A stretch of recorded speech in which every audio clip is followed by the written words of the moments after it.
누구보다 행복해야 할 우리 아이들을 웅크려들게 만드는 질환이 있습니다.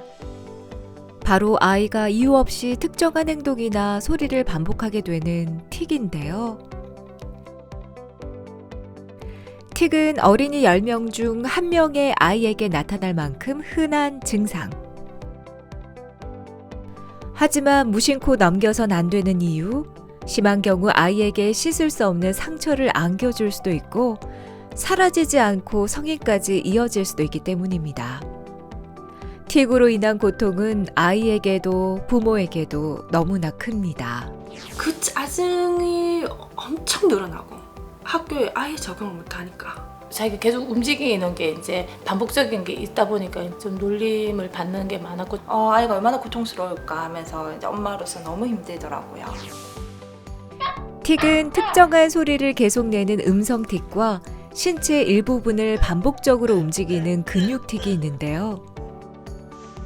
각각의 증상과 강도에 따라 단순 틱, 복합 틱으로 나누기도 합니다. 멈추고 싶어도 멈출 수 없는 틱은 아이에게도 부모에게도 말할 수 없는 고통인데요. 틱 장애, 한방으로 극복하는 방법 알아봅니다. 틱 장애가 가장 많이 발병하는 나이는 보통 7에서 8세인데요. 눈 깜빡임으로 시작한 틱이 다른 사람이 알아볼 정도로 심해지거나 오랫동안 지속되면 아이와 부모의 불안감은 점점 커집니다. 하지만 천만다행인 건 틱은 어떻게 대처하고 치료하느냐에 따라 충분히 극복될 수 있는 질환이라는 점입니다. 그렇다면 한방에선 틱 장애를 어떻게 치료할까요? 천영호 원장과 함께 알아봅니다.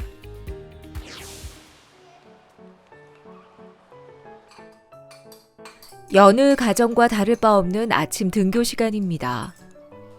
스스로 등교 준비를 잘하는 형에 비해 동생 준수는 하나부터 10까지 엄마 손이 가는 아이입니다. 언어도 생활 습관을 익히는 속도도 또래에 비해 느렸던 준수. 하지만 때가 되면 한다는 생각에 큰 걱정을 하지 않았다는데요. 초등학교 입학 후 준수의 크고 작은 문제들은 부각됐고 급기야 틱까지 찾아왔습니다. 처음에는 우리 애 틱 증상이 나타나길래 별로 심한 거 아니겠지, 곧 지나가겠지, 스트레스를 잠시 받아서 그런 거겠지라고 생각을 했는데 시간이 흐를수록 점점 그 증세가 심하게 나타나길래 먼저 병원에 가서 한번 진단을 보는 게 어떻겠느냐, 치료를 한번 받아보자라고 제가 먼저 권유를 했습니다.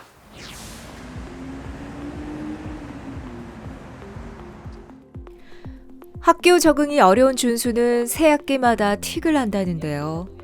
여름방학이 끝나고 2학기가 시작되자 틱은 어김없이 찾아왔습니다.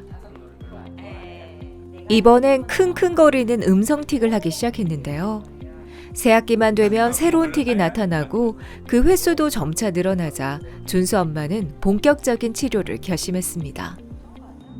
학기 초마다 이렇게 나타났거든요. 1학년 초기에는 근육 틱이, 얼굴 근육이 막 떨리는 틱이 나타났었고, 그리고 2학년 초기에는, 학기 초기에는 이제 코 소리를 계속 킁킁킁킁 내는데 이러다 괜찮겠지 하면서 처음에는 뭐 사람들도 괜찮아진다 이래서 그냥 아무 모른 척하고 그냥 있었는데 형이 계속 막 화를 내는 거예요. 그러니까 애가 입으로 그러는 거 아니라고 내 몸이 시키는 거라고 이렇게 얘기를 하는 거예요. 그래서 가족인 형도 이렇게 얘기를 하는데 친구들이 이해해줄까, 친구들이 지적하면 얼마나 애가 상처받을까, 치료를 받아야 되겠다라는 그런 생각이 그때 처음 들어서 병원까지 이렇게 오게 됐습니다. 한방에서는 틱 아동의 증상과 상황에 따라 맞춤형 치료를 하게 되는데요. 때문에 엄마가 아이의 상황에 대해 정확하게 알려주는 것이 중요합니다. 발달 지연으로 학교 생활이 많이 어려운 준수는 그로 인해 불안증과 강박증이 나타났고 연이어 틱까지 생긴 경우였습니다. 또래 친구들과 이 대화를 나누고 자신의 감정을 표현하는 능력이 조금 부족함이 있어요. 말이 잘 통하지 않고 타인에 대해서 어떤 피해를 받을지도 모르는 두려움 때문에 불안이 있고, 불안이 있으면 집착이 생기게 되고, 집착이 있으면 강박이 생기게 되거든요. 강박이 올라올 정도가 되면 주변 환경의 약간의 변화만으로도 틱이 올라올 수 있는 그런 소지가 있어요. 이럴 때는 틱을 직접적으로 치료하는 것도 중요하지만 의사소통의 부족함, 언어 능력의 개발을 해줘야만 이 아이의 틱의 증상들이 근본적으로 해결이 되게 되죠. 그래서 제일 먼저 언어 능력의 소통의 능력을 올려주는 쪽으로 치료 초점을 지금 맞추고 있고, 그것이 올라가면 자연스럽게 틱은 사라질 것으로 예상하고 있습니다. 자, 참 잘했어요, 스티카. 하나도 안 아픈 거야. 알고 있지? 자, 붙여볼게요. 이 아이들에게 낯선 치료와 환경은 더 큰 불안감을 줄 수 있겠지요. 의료진과 편안한 관계를 형성하는 것, 아이가 치료를 무섭게 받아들이지 않도록 잘 설명해 주는 것도 치료의 한 과정입니다. 마음의 불편함을 좀 안정시켜주는 그런 기능이 있는 혈자리에 시술을 하고요. 네. 그렇지? 어떤 느낌이에요? 괜찮지? 틱 치료의 기본이 되는 혈자리 영도, 간 근육과 관계되는 혈자리 중봉, 불안함을 줄여주는 혈자리 내관 등 다양한 혈자리에 침을 놓는 것은 한방 치료의 기본입니다. 준수의 상태를 정확히 알기 위해 여러 가지 검사도 실시했는데요. 시각, 청각 등 다양한 영역의 주의 집중 능력을 평가하는 CAT 검사입니다. 이 외에도 뇌파 검사, 스트레스 검사 등을 진행했는데요. 검사 결과를 보며 앞으로의 치료 방향을 정합니다. 올해 2학년인 다빈이는 틱 증상이 나타나기 전엔 그저 밝고 똑똑한 아이였습니다. 그랬던 다빈이에게 지난해 머리를 흔드는 틱이 처음 찾아왔는데요. 그 후 증상은 점점 더 심해졌습니다. 머리를 흔들고 몸을 꿈틀하고 얼굴을 찡그리는 복합틱 증상까지 나타났는데요. 다빈이 엄마는 틱으로 인해 밝았던 성격까지 어두워져 걱정이 많았습니다. 학교를 갔는데 제일 중요한 건 아무도 안 놀아줘요. 처음에 1학년 때까지는 안 그랬거든요.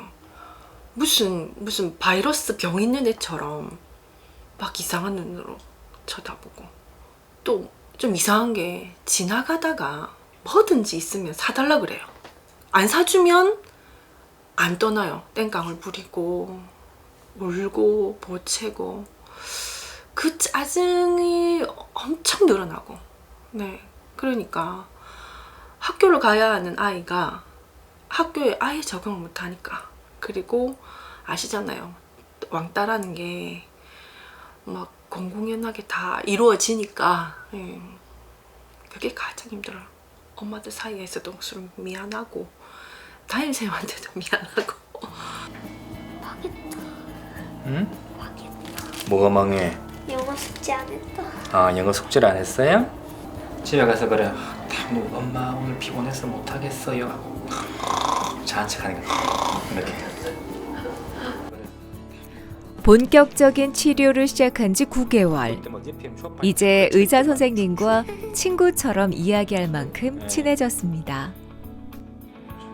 이 친구는 처음에 왔을 때 틱 증상이 되게 심했습니다. 머리를 한쪽으로 많이 흔들고, 그래서 몸도 좀 꿈틀거리기도 하고, 얼굴도 좀 찡그리는 증상이 강해서 지나가는 사람이 다 힐끗힐끗 쳐다볼 정도였으니까요.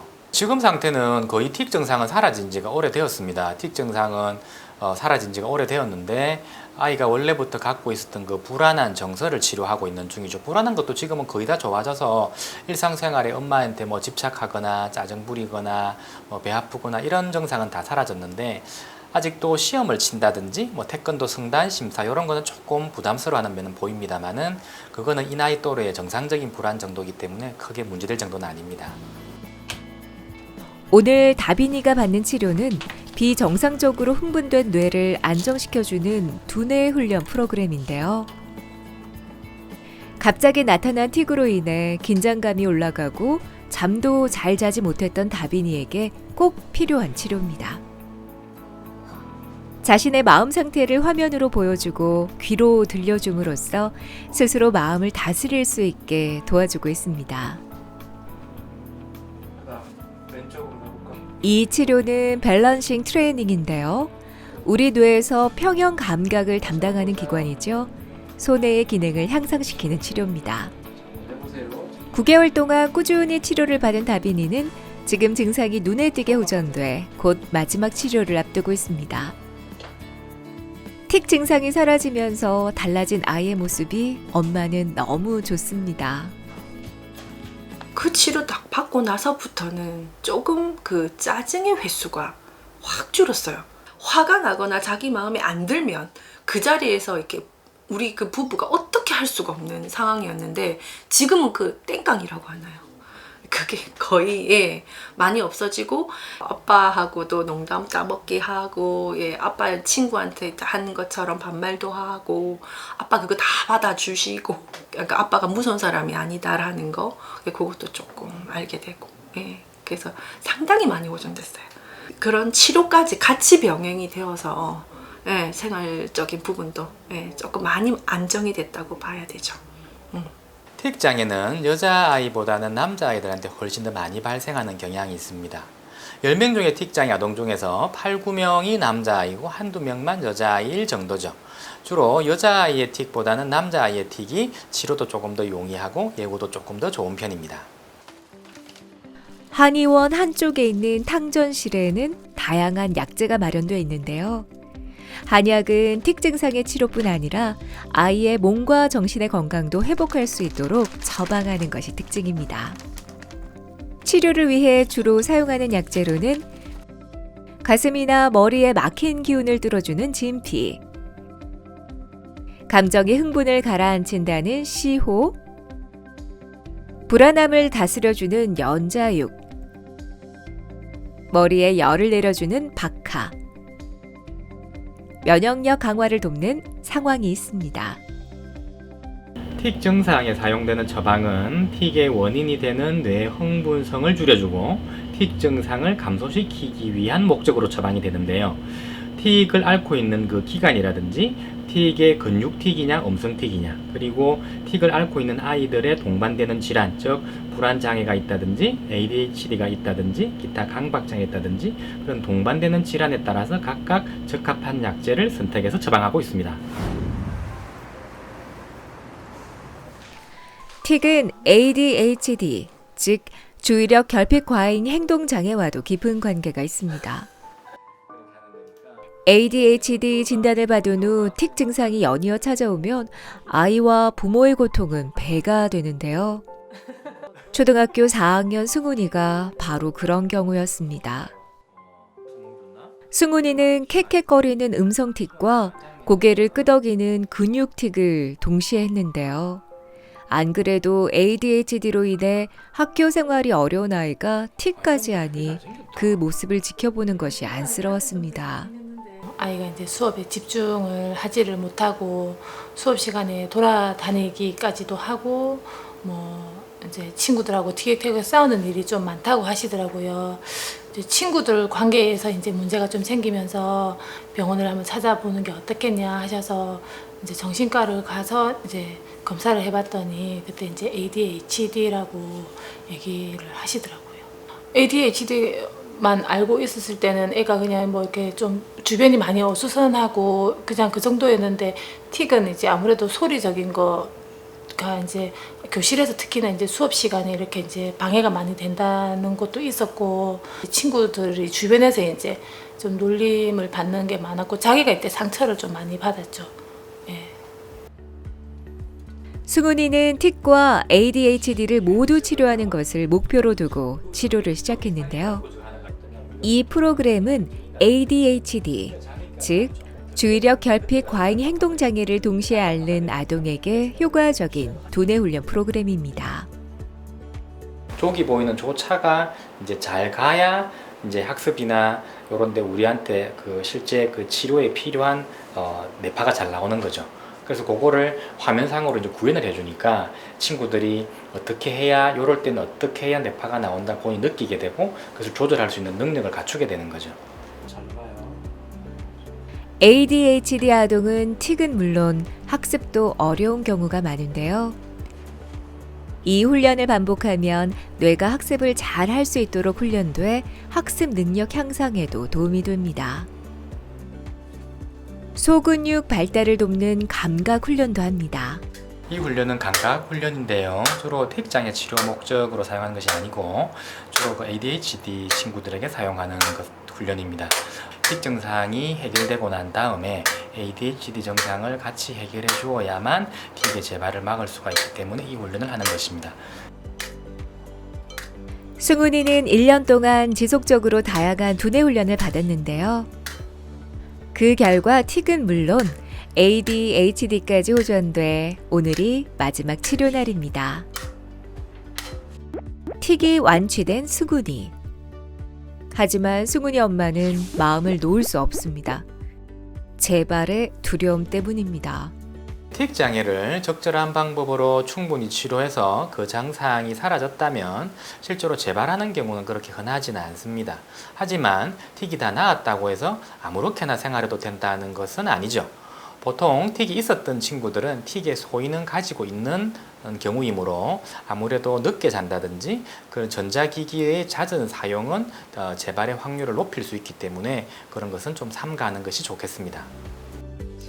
틱 장애로 고통받는 아이를 매일같이 만나는 천영호 원장. 그가 진료실에서 가장 많이 받는 질문은 무엇일까요? 사실 틱과 버릇은 보면 누구나 다 알 수 있습니다. 가령 예를 들어서 눈을 깜빡이는 틱은 있지만 눈을 깜빡이는 버릇을 갖고 있는 사람은 사실은 없죠. 대개 버릇은 하지 말라고 주의를 주거나 혼을 내면 그칠 수 있는 반면에 틱은 주의를 주더라도 일시적으로 잠깐 참을 수는 있지만 얼마 지나지 않아서 하지 않고서는 못 빼기게 됩니다. 그것이 틱과 버릇의 가장 큰 차이입니다. 예전에는 틱이 별로 없었는데 현대는 틱을 하는 아이들이 정말 많습니다. 그리고 예전에는 틱을 하다가도 잠시 하다가 사라졌는데 요즘은 오래 하거나 성인까지 하는 경우가 상당히 많아졌습니다. 그럼 과연 이러한 현상이 왜 생겼을까요? 첫 번째는 요즘 아이들은 너무 늦게 잡니다. 두 번째는 전자기기의 사용이 예전보다는 확연히 많아졌습니다. 세 번째는 예전과 다른 음식인데요. 이것을 조금 더 구체적으로 말씀을 드리면 예전보다 너무 단 음식을 많이 먹거나 인스턴트 음식을 많이 먹는 것이 틱을 많이 발생시키는 원인이 아닌가 추정하고 있습니다. 틱과 ADHD는 사실은 전혀 다른 질환이긴 합니다만 이 두 가지가 같이 나타나는 아이들이 상당히 많습니다. 통계적으로 보면 ADHD를 가진 아이의 약 10% 정도는 틱 증상을 나타내고 틱 증상을 가지고 있는 아이의 약 50%는 ADHD의 소견이 있습니다. 틱과 ADHD의 소견을 두 가지 다 가지고 아이들이 내원했을 적에는 어떤 증상이 이 아이의 생활에 더 큰 문제점을 유발하는가를 가려서 중요한 것을 먼저 치료하고 부가적인 것을 뒤에 치료하는 치료 계획을 세우게 됩니다. 아이가 틱 증상을 나타낼 때 제일 먼저 해야 될 것은 아이에게 틱을 언급하지 않는 것, 즉 모른 채 하는 것이 좋습니다. 근데 일부 부모님들은 아이들이 틱을 하게 되면 참아보라고 질책하는 부모님들이 가끔 계십니다. 그것은 틱을 악화시키는 가장 좋지 않은 방법입니다. 아이가 만약에 먼저 자신의 틱 증상을 언급하고 도와주기를 바란다면 아이의 손을 꼭 잡아주시고 아이가 마음을 편히 가질 수 있도록 도와주십시오. 그리고 틱으로 인해서 신체 부위에 통증을 느낄 경우는 손으로 마사지를 해주거나 핫팩을 해서 통증을 경감시켜주는 것이 좋습니다.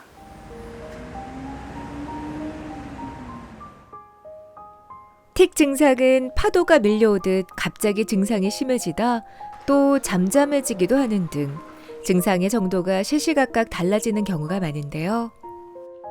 7세부터 눈을 깜빡이는 틱이 있었던 소영이 또한 증상이 있다 없다를 반복해 적극적인 치료를 하지 않았습니다. 그러는 동안 눈 깜빡임 틱이 눈 굴림 틱으로 변했다가 다시 눈 흘기는 틱으로 바뀌어 주변 사람들로부터 오해를 사는 일이 많아졌습니다.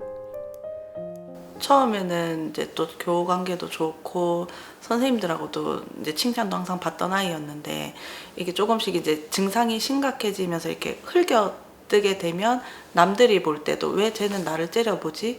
이렇게 보면서 이제 오해도 받고 이제 저도 집에 와가지고 아이가 엄마 나 이렇게 안 했는데 친구들이 이렇게 얘기해 하니까 이제 저도 이제 그때부터 조금 더 마음이 너무 아프더라고요. 근데 그거를 제가 바로 고쳐주거나 이렇게 얘기를 해줘도 자동적으로 나오니까 아이도 좀 힘들어하고 진짜 뭐 애 앞에선 사실 말은 저도 못하고 그냥 속으로 저는 이제 뭐 괜찮은 척 하는 거죠. 틱 증상 완화를 위해 소영이는 생기능 자기조절 요법 치료를 하고 있습니다. 일명 뇌파 훈련이라고 합니다. 이 아이가 하고 있는 그 현재의 뇌파를 화면상에 구현을 하고 그 뇌파가 적절한 그리고 흥분되지 않는 상태로 유지되도록 피드백을 계속 받으면서 뇌파가 안정되도록 연습을 계속하는 것이죠. 생기능 자기조절 요법은 자신의 뇌파를 스스로 보면서 뇌의 흥분성을 조절할 수 있도록 도와주는 치료법인데요. 반복적으로 훈련하면 일상생활에서 틱이 나타나는 것을 스스로 조절할 수 있게 됩니다. 이 치료는 청지각 훈련입니다. 틱장의 원인이 되는 비정상적인 뇌의 흥분성을 치료하는 훈련입니다. 꾸준한 치료에도 불구하고 처음 몇 달은 전혀 호전이 되지 않아 조바심이 일기도 했던 소영이. 지금은 증상이 전혀 나타나지 않는 완치 단계에 이르렀습니다. 틱 증상이 사라지니 아이의 자신감도 자연스레 올라갔습니다. 이제는 학교에서도 발표도 많이 하고 자신감도 많이 생겨서 선생님 표정도 좋다 그러고 친구들하고도 뭐 3, 4, 5 잘 놀고 밖에서도 잘 뛰어노는 이제 아이로 되고 집에 와서도 그 모습이 그대로 또 집에 와서 전달이 되니까 너무 그런 모습 보면서 이제 저도 엄마로서 너무 행복하고 다시 진행이 되지 않게 저희도 다시 이제 가족들이 잘 옆에서 돌봐주면서 같이 행복하게 이제 지금 지내고 있어요. 어머니들은 틱이 완치가 될 수 있는지도 궁금해 하시고요. 지금 상태가 틱이 다 나은 상태인지도 궁금해 하세요.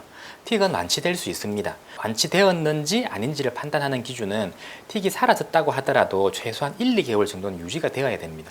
1, 2개월 정도 틱이 사라진 상태로 유지가 되면 일단 완치되었다고 보고 치료는 종결하게 됩니다. 하지만 틱의 소인은 가지고 있는 상태이기 때문에 주의해야 될 사항이나 그런 것은 한동안 잘 지켜주셔야 되고요. 그 이후로도 어느 정도 한동안은 추적 관찰이 필요합니다.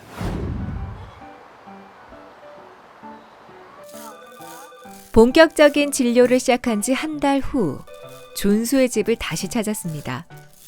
한결 밝아진 아이의 모습이 보입니다. 틱 때문에 힘들어 일기까지 썼다는 아이의 틱 증상이 한결 좋아지니 이제는 엄마 마음도 한결 놓입니다. 이거 보시면 진짜 심할 때는 애가 이런 일기까지 썼더라고요. 뭐 나는 끙끙거릴 때 화가 난다. 그런데 형이 자꾸 하지 말라고 한다. 그럴 때마다 더 화가 난다. 지가 얼마나 고통스러웠으면 이런 것까지 썼을까라는 생각을 했었는데 요즘은 사실 조금은 하는데 이전에 막 킁킁킁킁 계속 했을 때보다 확실히 줄어들었으니까 되게 밝아졌고 자신감 있어졌고 그런 모습이 너무 감사한 것 같아요. 너무 고마운 것 같아요. 치료를 받기 잘했다라는 생각이 듭니다. 준수 엄마는 아이에게 틱 증상이 나타난 후 학교 선생님과 늘 메모를 주고받습니다. 알림장에 아이 상태에 대해서 선생님께 알려드리고 있는데 부모가 이해하는 것도 중요하지만 선생님과 친구들이 이해하는 게 중요하다고 하셔서 선생님과 아이의 상황에 대해 이렇게 매일 의견을 주고받고 있습니다. 아이에게 틱 증상이 나타날 경우 학교 선생님에게도 알리고 도움을 요청하는 것이 좋습니다. 선생님이 교실 내에서 긍정적이고 지지적인 환경을 제공해 주는 것이 틱 치료에 큰 도움이 되기 때문입니다. 적극적인 치료와 노력으로 준수는 틱 증상뿐 아니라 언어, 사회성, 불안 강박 증세도 크게 호전됐습니다.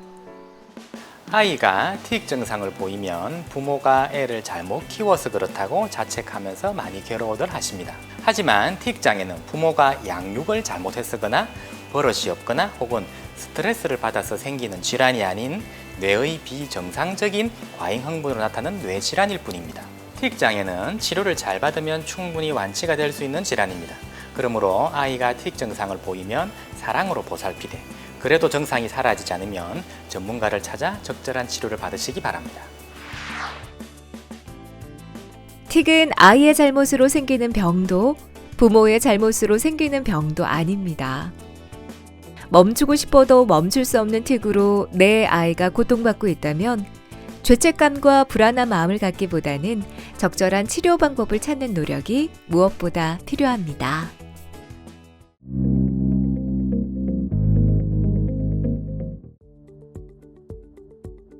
하늘을 찌를 듯한 고층 건물들이 줄지어 서 있는 도심 속 빌딩 숲.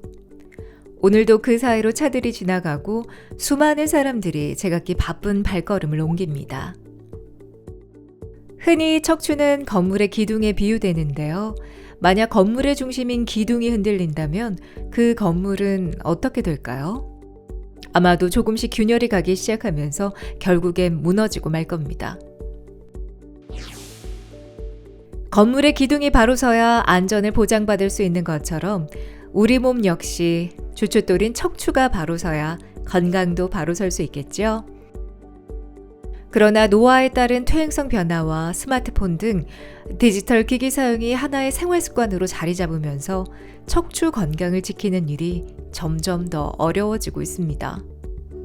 하다 너무 걷기도 힘들고 발까지 내려오니까 이게 너무 힘들어서 다닐 수가 없었어요. 썰이고 따가고 칼로가 찢는 거 그렇게 아프다고 하시는데 아이 못 보죠. 옆에서 자식 되고는 너무 고통스러워가지고. 우리나라 국민 4명 중 1명은 척추 관련 증상을 경험할 만큼 감기나 두통처럼 흔한 질환이지만 심해지면 그 고통은 평범한 일상생활을 정지시킵니다. 당장 증상이 가라앉았다고 없어지는 병이 아닌 척추 질환. 그렇다면 척추에 문제가 생겼을 때 어떻게 해야 할까요? 수술만이 답인 걸까요?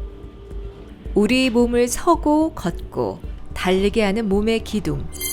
척추를 지키는 해답을 지금부터 찾아봅니다. 척추 질환은 같은 병명을 가지고도 사람마다 원인과 치료법이 각각 다를 수 있다는데요. 다양한 치료법 속에서 환자에게 맞는 맞춤 치료로 완치율을 높이고 있는 백동군 원장에게 자세한 이야기를 들어봅니다.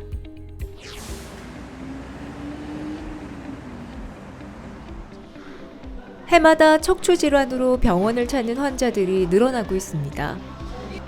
퇴행성 질환이란 말이 무색하게 젊은 층의 환자들도 점점 많아지는 추세인데요.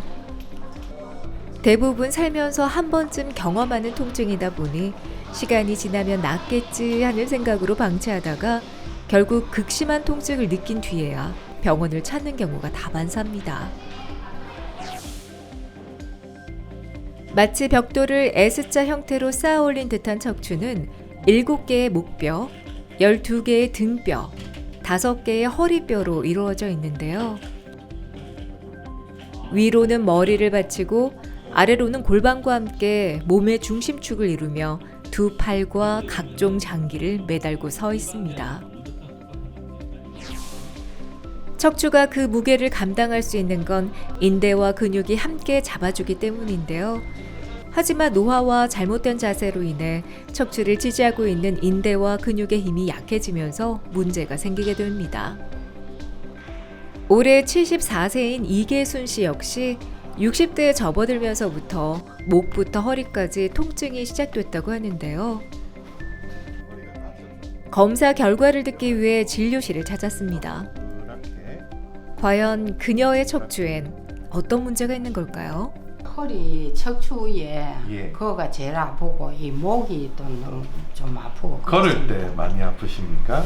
허리가? 들어놓다가 그 좀 아침에 자고 날 때 너무 자고 아프고. 일어나서 많이 예. 아프시고요. 그 어떤 때는 조금 걸을 때 좀 아프고. 걸을 때 아프고 예. 일상생활에 많이 지장을 주고 이럴 정도입니까 지금 허리 통증이?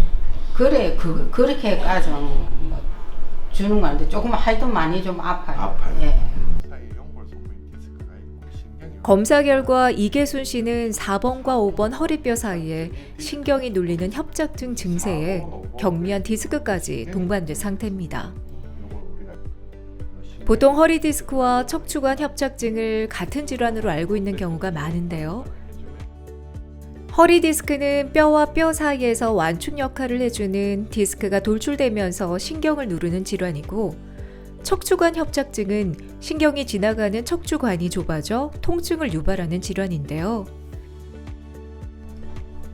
공통점이라고 한다면 두 질환 모두 진단을 받았다고 해서 무조건 수술을 해야 하는 것은 아니라는 점입니다.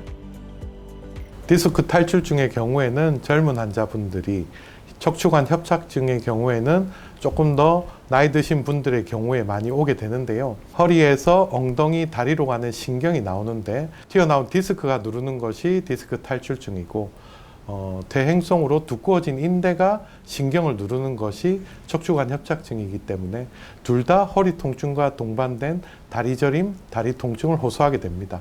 하지만 협착증과 디스크가 동반되는 경우가 많기 때문에 여러 가지 증상을 복합적으로 호소하시는 분들이 많습니다.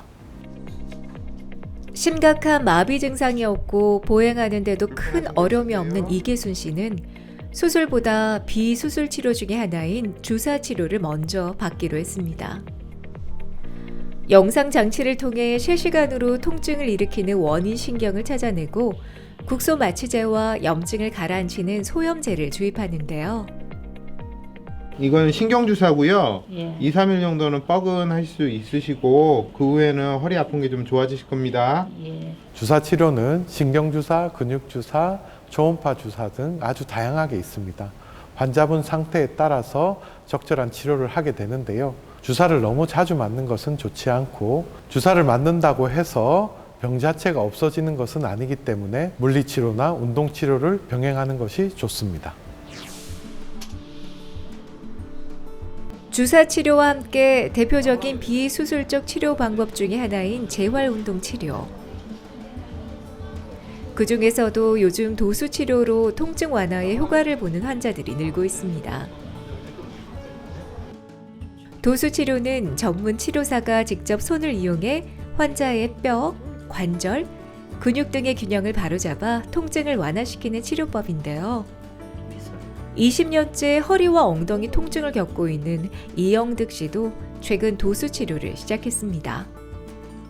1년 전에 시술도 안 받고 있는데 주사 약물치료 계속 받았다도 안 돼가지고 현재 병원에서 도수 치료를 받고 있는데, 처음에는 이제 걸음을 걷기도 힘들 정도였어요. 그래갖고 한 200m 채 못 걸어가서 주저앉을 정도 됐는데, 도수 치료 받고 나서 좀 많이 호전돼가지고 걸음도 제대로 걸을 수 있고 많이 좋아졌습니다. 도수 치료에 이어 곧바로 운동 치료도 진행하는데요. 오늘은 흔들리는 줄, 슬링을 이용한 운동을 합니다.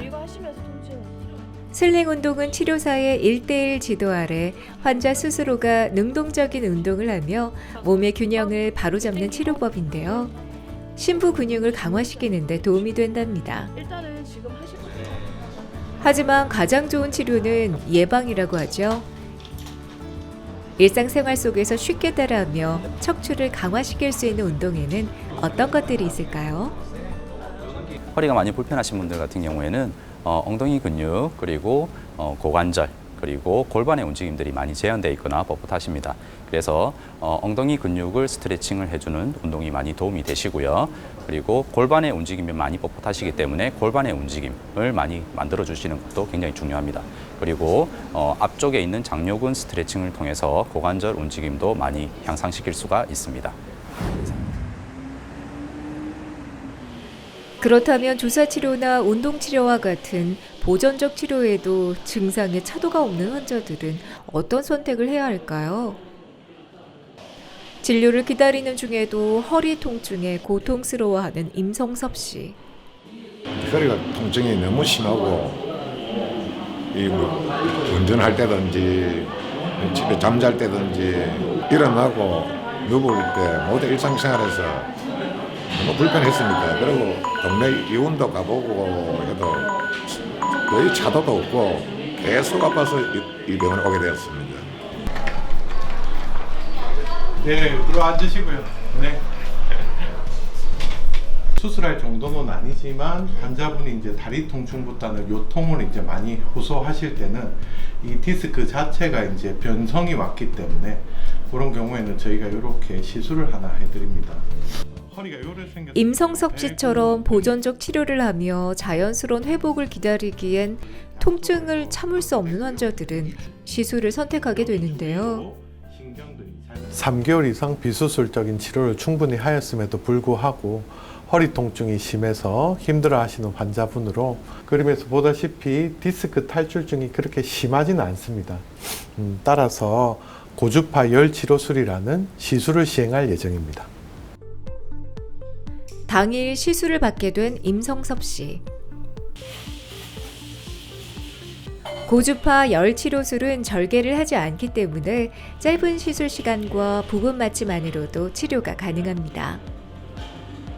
주간판 내 고주파 열 치료술은 주사치료나 약물치료, 물리치료 등에 호전되지 않는 허리 통증을 가지신 분들에게 시행하는 시술로서 바늘 2개를 찔러 양극성 고주파를 이용해 디스크 내 압력을 최소화시키고 균열이 간 디스크의 이상신경을 차단하는 시술입니다.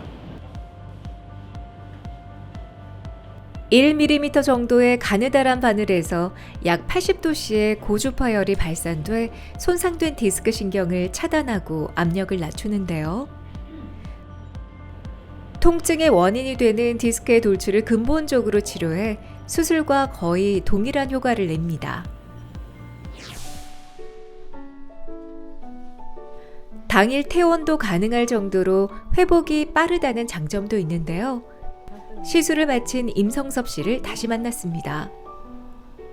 이거 하기 전보다 마음이 참 그러나고 편안합니다. 이제는 일상생활에 가서 다 나와서 이제는 몸 걱정도 하고 허리 관리를 더 철저하게 하겠습니다.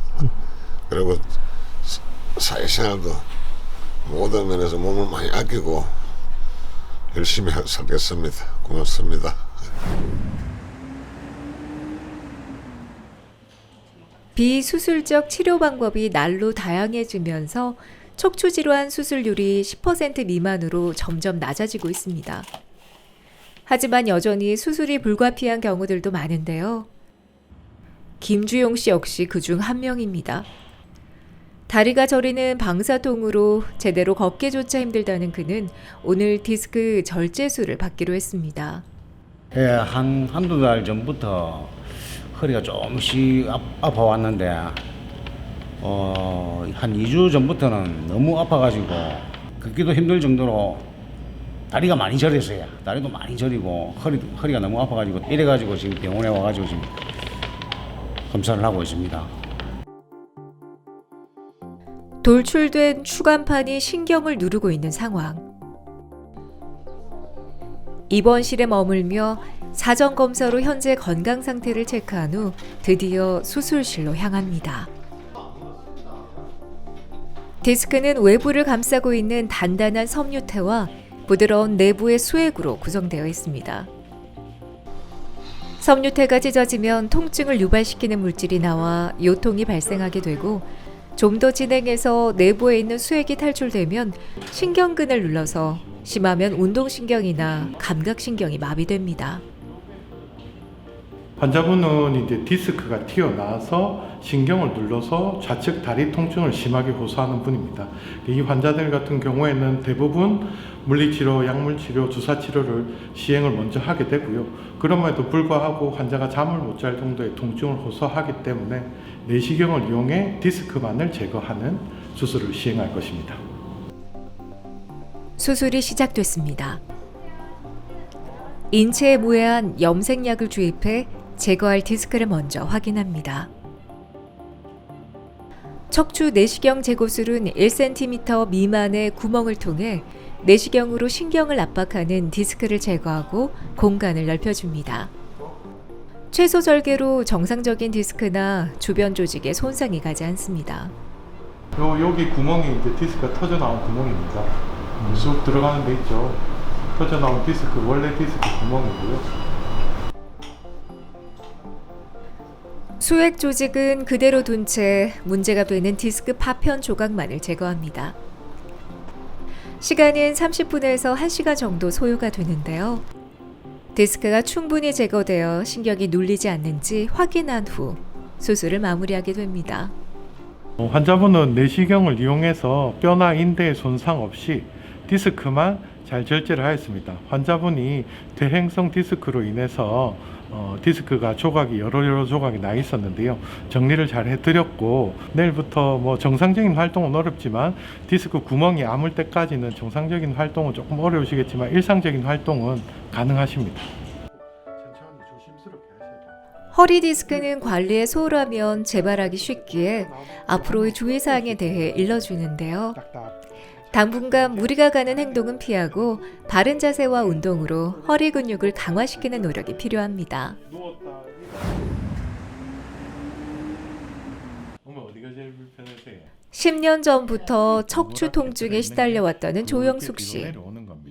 2개월 전부터는 사회부와 골반 통증까지 더해져 발끝까지 저린 상태입니다. 조금 저리고 사타구니 좀 내 그 말은 아는데요. 사타구니 좀 이게 그게 되게 아팠거든요. 골반이 아프고 예, 허리가 아프고.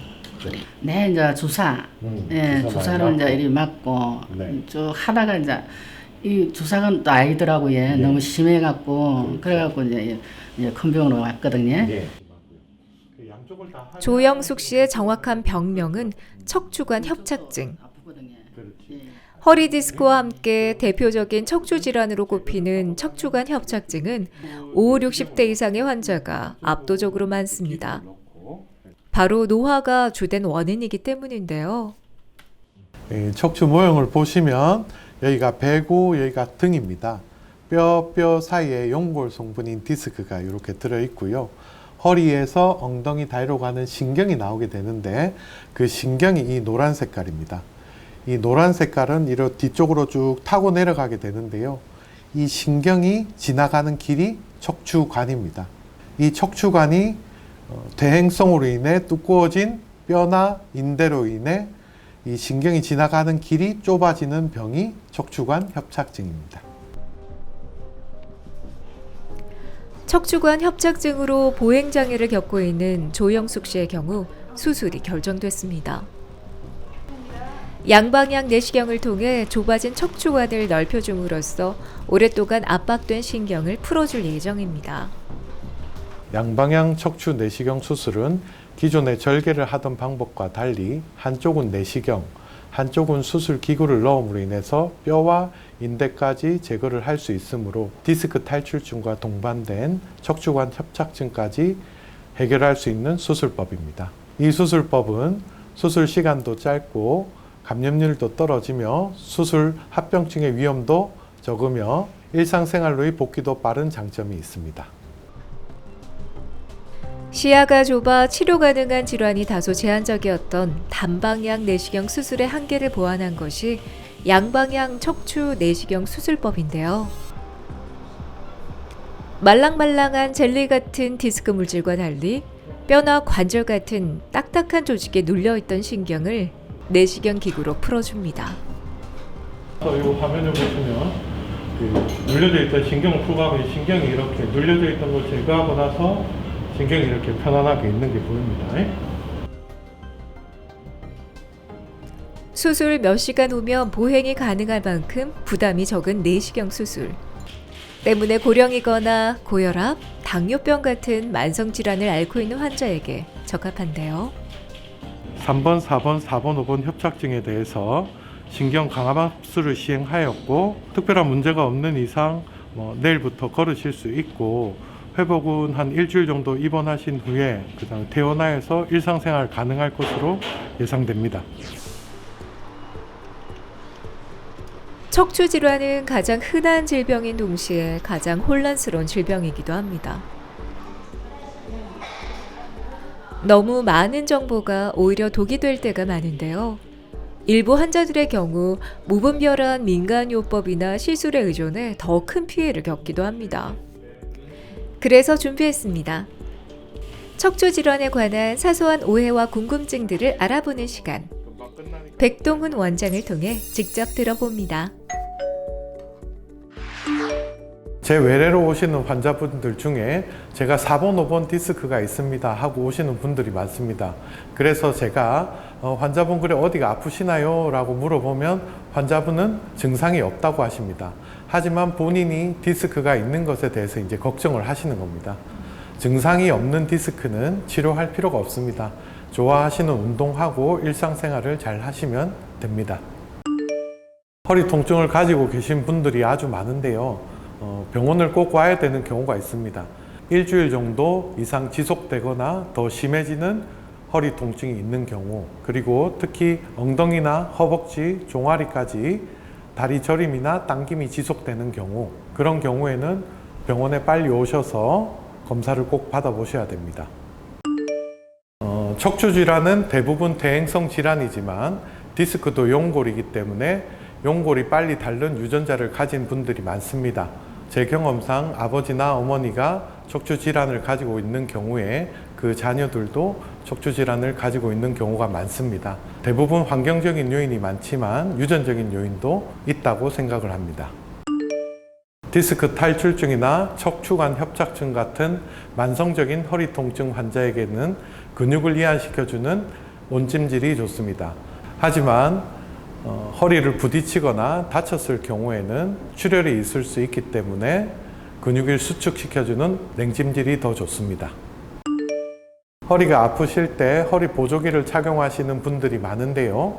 허리 보조기는 급성기 통증이나 척추 수술 후에 착용을 많이 하게 됩니다. 하지만 장기간 사용했을 경우에 허리 근육이 약해질 수 있으므로 장기간 착용하시는 것은 권하지 않습니다. 임신 중에 체중 증가로 인해서 허리 통증을 호소하시는 분들이 많습니다. 하지만 태아에 영향이 갈까 치료를 망설이는 분들이 많은데요. 초기가 지나고 나면 중기 이후부터는 약물 치료, 주사 치료, 시술 및 수술까지도 가능하므로 통증이 심하시다면 가까운 병원을 한번 방문해 보시는 게 좋겠습니다.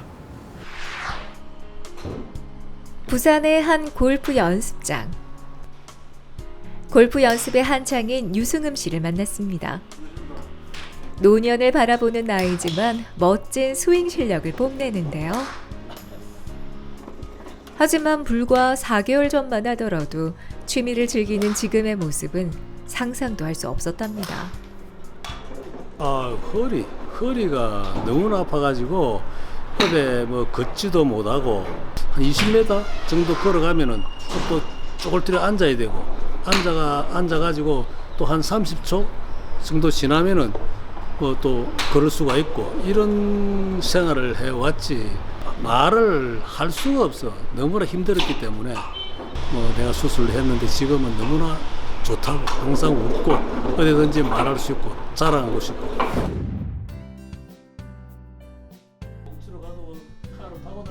수술 4개월 후 유승음 씨가 다시 병원을 찾았습니다. 하고 나서 제일 효과 보신 건 뭔 것 같습니까?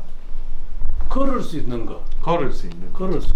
네. 이제는 어디든지 갈 수 있으니까. 어디든지 갈 수 있으니까. 그래서 뭐 내가 만보, 2만보 이런 거는 뭐 아무 지장 없어.